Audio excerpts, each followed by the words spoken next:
Olá, irmãos, bom estar convosco novamente, bom estarmos juntos, embora separados, separados pela distância, mas juntos em espírito, pela graça de Deus. E é muito bom poder falar a vocês. Estamos fazendo isto semanalmente para alcançar aqueles que têm dificuldade de ir na casa do Senhor. Obviamente ainda há muitas restrições e nós respeitamos, não é? Sem falar naqueles que estão enfermos e não podem realmente se locomover, pelos quais nós temos orado, temos pedido a Deus, pelo nosso irmão Afonso, pelo nosso irmão Jorge, pela nossa irmã Fátima e por todos os demais que mesmo não estando enfermos, mas por idade ou outros motivos não estão saindo de casa. Os demais, obviamente, nós nos vemos lá na casa do Senhor e é uma honra muito grande poder falar a todos. E hoje nós vamos dar prosseguimento. Eu falei a semana passada a vocês, dentro do Sermão do Monte, não é? Que vai mais ou menos do capítulo 5 ao 7 do livro de Mateus. E a semana passada eu falei sobre ser luz, sobre ser sal. E hoje eu quero falar de uma coisa que abrange a todos nós. Todo ser humano natural é sujeito a um determinado sentimento que não é agradável a Deus. Aliás, ele tem uma palavra sobre isso muito importante, onde a palavra de Deus diz: irai-vos e não pequeis, mas não pequeis. Irai-vos, mas não pequeis. Ou seja, nós temos o direito de sentir alguma coisa, mas devemos nos controlar, porque é aí que se manifesta o domínio próprio. E o assunto que eu quero falar para vocês está também em Mateus, a partir do versículo 21, que são só 5 versículos que eu vou ler, e é um ensino da parte de Deus a respeito, da parte de Jesus, não é? Que é Deus, obviamente, a respeito da ira. Então diz assim, a partir do versículo 25: vocês ouviram o que foi dito aos antigos: não mate. E ainda, quem matar estará sujeito a julgamento. Eu, porém, obviamente Jesus falando, não é? Eu, porém, lhes digo que todo aquele que se irar contra o seu irmão estará sujeito a julgamento. E quem insultar o seu irmão estará sujeito a julgamento do tribunal. E quem o chamar de tolo estará sujeito ao inferno de fogo. Portanto, se você estiver trazendo a sua oferta ao altar e lá se lembrar que o seu irmão tem alguma coisa contra você, deixe diante do altar a sua oferta e vá primeiro reconciliar-se com seu irmão, e então volte e faça a sua oferta. Entre em acordo, sem demora, com seu adversário, enquanto você está com ele a caminho, para que o adversário não entregue você ao juízo, e o juiz entregue você ao oficial de justiça, e você seja jogado na prisão. Em verdade lhe digo que você não sairá dali enquanto não pagar o último centavo. Vamos fazer uma breve oração. Temos lido a palavra de Deus. Querido Deus e Pai, mais uma vez, Senhor, te louvamos, te bendizemos. És Deus santo, poderoso. És Deus de amor e bondade, mas também és Deus justo, Deus verdadeiro, Deus único, Criador de todas as coisas. E nós te adoramos, Senhor. Te adoramos porque tens provido a nossa salvação à medida em que, por causa do pecado, nos afastamos de ti. No entanto, tu não poupaste o teu próprio Filho para nos trazer de volta à comunhão contigo. Então, Senhor, te agradecemos por isso. E agora, ao ler a tua palavra, pedimos a unção do teu Espírito, não apenas sobre mim para falar, mas sobre toda a tua igreja, todos aqueles que estão ao alcance da voz, neste momento, em algum lugar, que possam também compreender a tua vontade para as nossas vidas. Obrigado, Senhor. Nós te agradecemos em nome do Senhor Jesus. Amém e amém. Então, queridos, assuntos, na realidade, até a maioria das vezes conhecidos, bastante conhecidos, mas que nós passamos por cima e não atentamos muito. E às vezes sofremos por causa disso. Não é bom não atentar para as Escrituras. Não é bom apenas ler, conhecer e não praticar. A palavra de Deus diz isso. Não sede apenas ouvintes, sede praticantes. Porque os crentes precisam praticar o que aprendem nas Escrituras. Então, veja bem, ensinos sobre a ira. Vamos nos colocar... o versículo 21 diz assim: vocês ouviram o que foi dito aos antigos, não mate, e ainda, quem matar estará sujeito a julgamento. Isso aqui, obviamente, trata-se da lei mosaica, a lei de Moisés. Esse não matar aqui é não cometer homicídio. Tem muita gente que se apega a isso e, interpretando mal, tem gente que não mata nem galinha por causa disso. Ainda tem gente que diz assim: não mato nem uma mosca. Mas eu quero dizer para vocês que está se falando de homicídio, tirar a vida das pessoas, vejam bem, sem necessidade, porque perder-se vidas em acidentes, tirar uma vida em uma defesa própria, quase que automática, porque o nosso organismo, a nossa tendência é nos defendermos de alguma forma. Não é uma coisa boa, não é uma coisa bonita, não é uma coisa agradável, mas tem as suas ressalvas. Não é o caso, por exemplo, de Caim e Abel, né? Que Caim matou deliberadamente o seu irmão e Deus ainda o avisou, né? Deus falou com ele: por que você está com o teu semblante caído? Deus percebeu que Caim estava irado. E Deus disse para ele: olha, o pecado jaz à tua porta.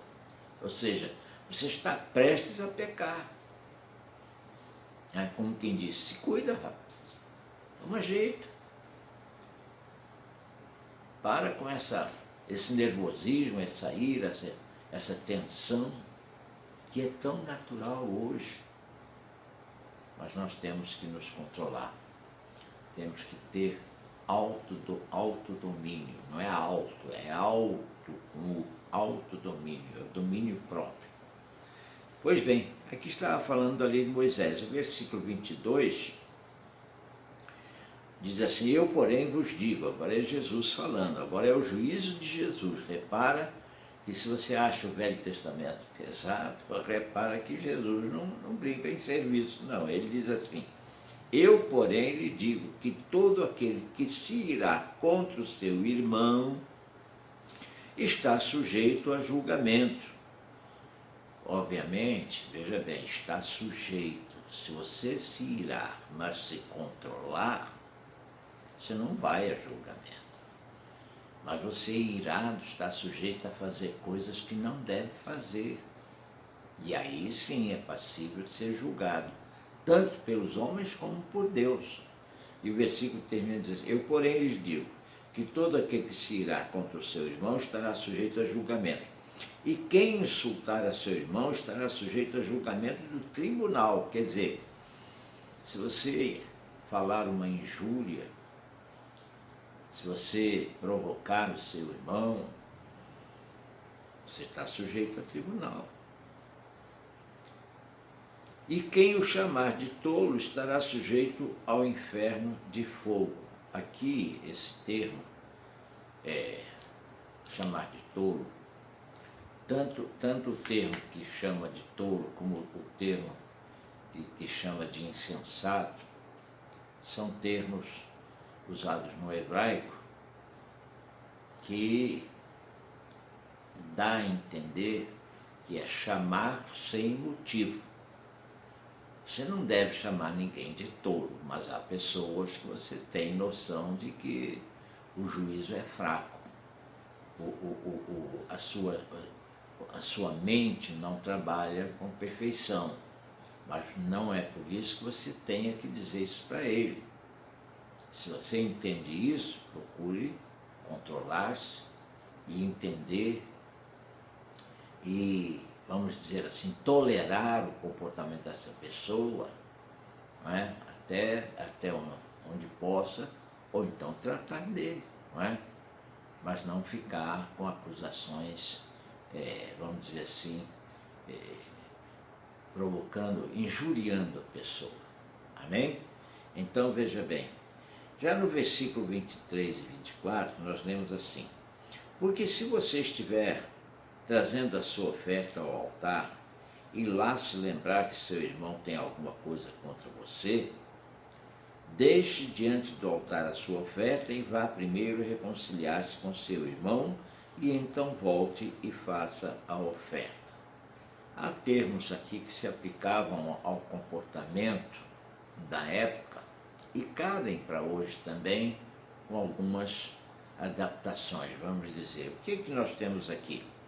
Deus não aceita o louvor de quem não está em paz com Ele, de quem não está em paz com seu irmão. Pode compreender isso? Quem não estiver em paz com seu irmão, Deus não vai aceitar o louvor. Então, o que é melhor?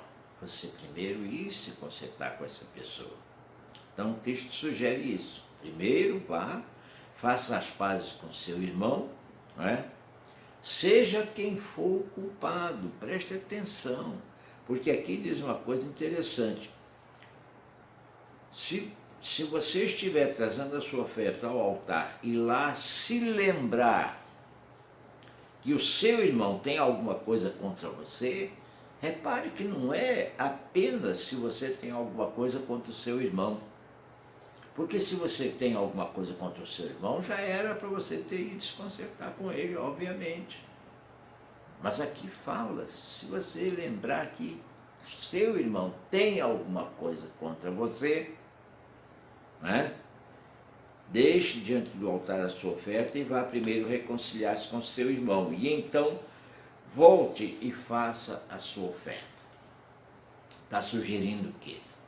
Seja qual for o entrevero que há entre você e seu irmão, e não está falando de irmão carnal, está falando de irmão em Cristo, mas vale também para o irmão carnal, vale para qualquer semelhante seu. Não deixe no ar um atrito. Você é um cristão, se o outro é ou não, é outro problema. Não vem o caso, não interessa a fé do outro. Não interessa o ponto de vista do outro. Interessa que você é um cristão. Chegue e tenha um diálogo. Fulano, somos adultos, vamos acabar com isso aqui, vamos deixar de lado as nossas diferenças. Podem compreender isso, irmãos? Um dia eu estava com a minha família no carro e um sujeito com uma Kombi arrancou o para-choque do meu carro. Obviamente, por culpa dele. Então, quando eu disse que ele começou a argumentar e contra-argumentar daqui e dali, eu digo: fulano, presta atenção. Nós temos idade parecida, somos adultos, não somos mais crianças. Não vamos discutir isso. Você sabe que está errado. Vamos resolver o problema amigavelmente, não precisamos ser inimigos. E assim fizemos. E ele acabou pagando o prejuízo.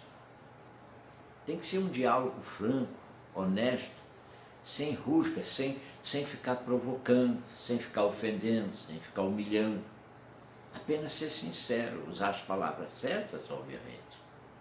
Mas o que Jesus está dizendo é, vai primeiro reconciliar-te, é o que diz o versículo. Versículo 24. Vá primeiro reconciliar-te com seu irmão, e então volte e faça a sua oferta. Aí sim, você está em paz. A palavra de Deus também diz isso. Enquanto possível, tenha paz com todos. Então você está em paz, agora você pode louvar e adorar o Senhor de coração, de alma, de espírito, porque é isso que Ele quer. Você não pode estar louvando a Deus e estar de pirraça com seu irmão. Você não pode estar com ódio no coração contra alguém e estar louvando a Deus. Deus não recebe esse tipo de louvor, porque não é sincero. Daqui a pouquinho mais vamos falar sobre isso, veja bem. Versículos 25 e 26. Entra em acordo sem demora com seu adversário, enquanto você está com ele a caminho, para que o adversário não entregue você ao juiz, e o juiz entregue você ao oficial de justiça, e você seja jogado na prisão. Veja bem essa colocação. Está falando em termos físicos, humanos, mas também tem valor espiritual. Porque se você não está em paz com alguém, e vamos apenas supor que o errado até seja você, e você não tenta a reconciliação, veja bem, Deus vai defender quem? O outro, o seu ex-adverso. Ele não vai dar razão a você se você não tiver razão. Você estará sujeito também ao julgamento de Deus. Você não quer transformar o certo. Aliás, a Bíblia diz, não diga, ai daquele que diz certo ao errado e diz errado ao que é certo. Não confunda as coisas. Simplesmente tente resolver. Tente reconciliar-se. Se for um caso físico, faça isso antes mesmo que o outro te leve à justiça. Mas se for um caso, mas no caso espiritual, Deus já tomou razão sobre um de vocês, um de nós, vamos dizer assim, entre o que está errado e o que está certo. Nesse caso, o errado é quem não quer reconciliar. Podem compreender isso? Louvado seja Deus. Então, para terminar o versículo 26, em verdade lhe digo que você não sairá dali enquanto não pagar o último centavo. Por falar em centavo, dá a sensação que a coisa é física, é monetária. Pode ser sim.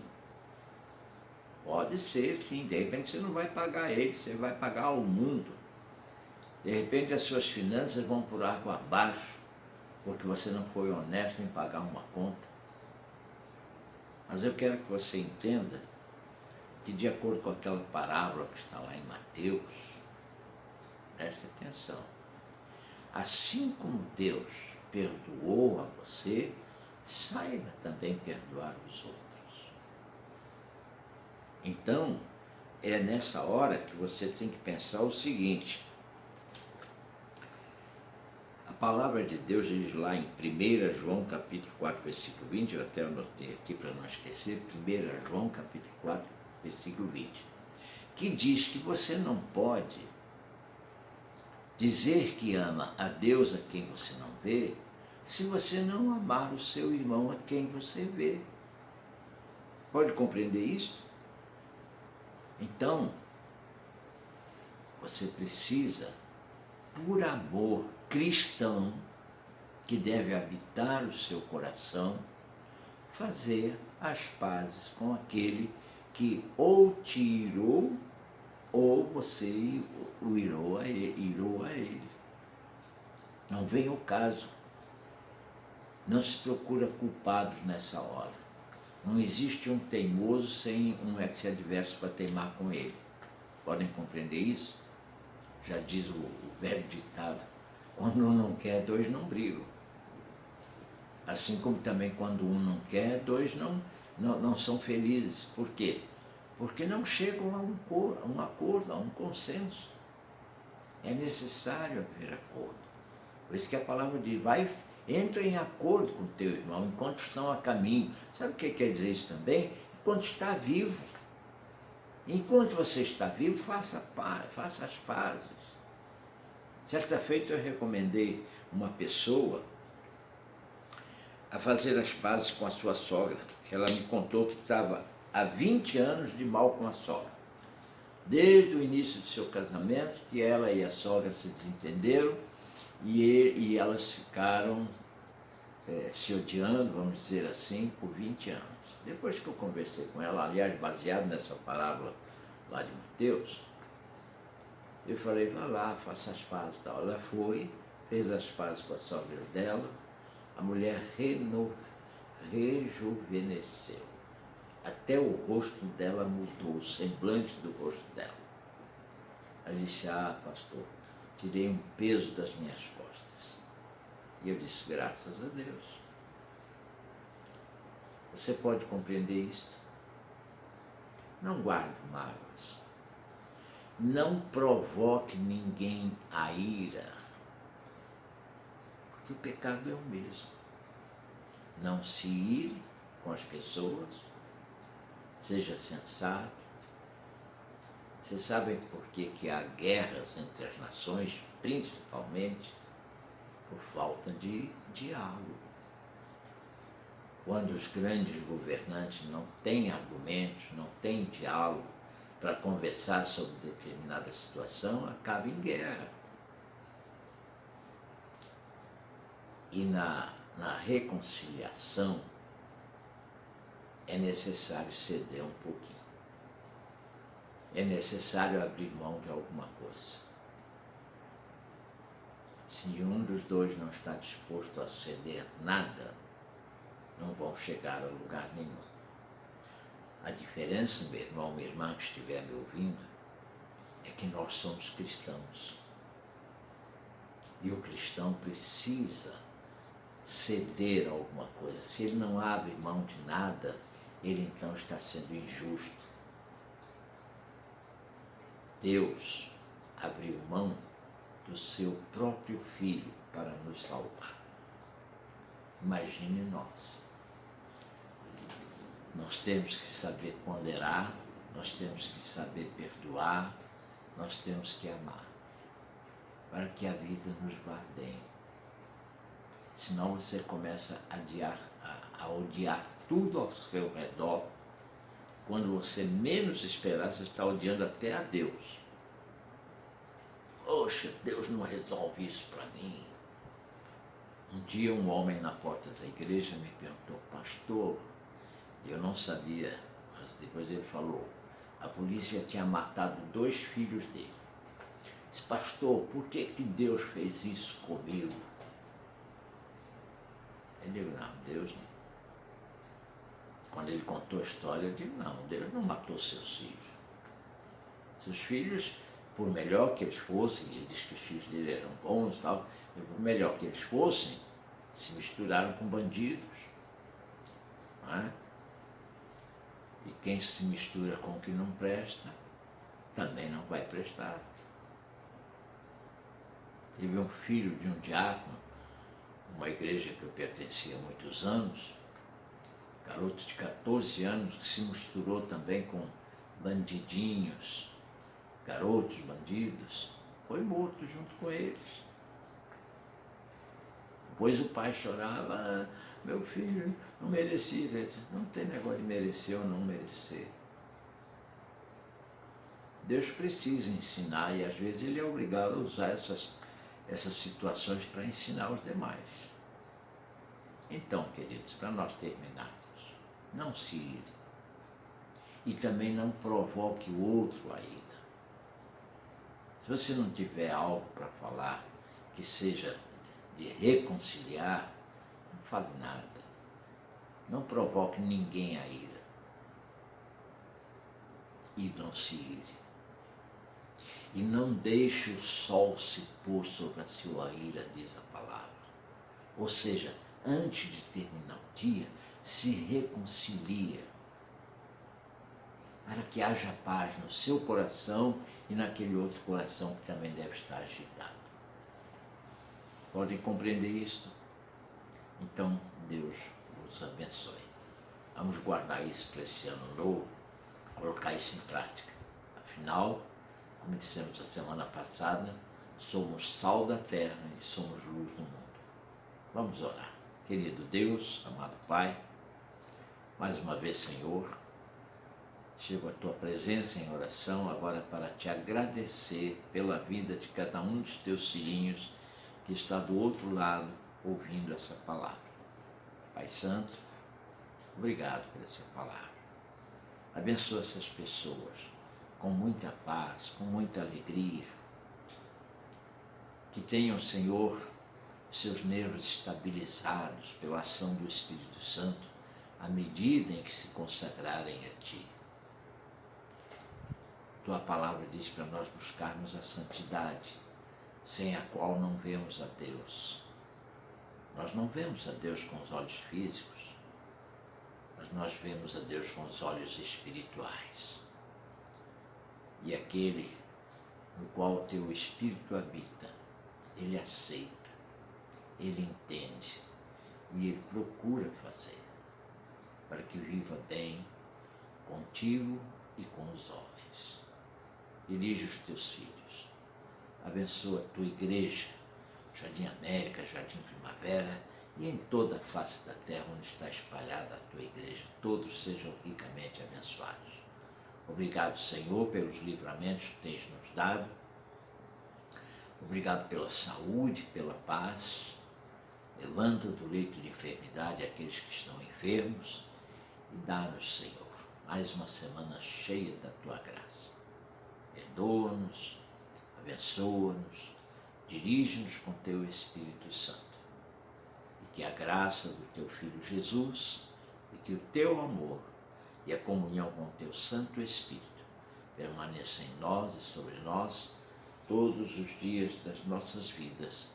É o que nós Te pedimos e agradecemos em nome do Senhor Jesus. Amém e amém.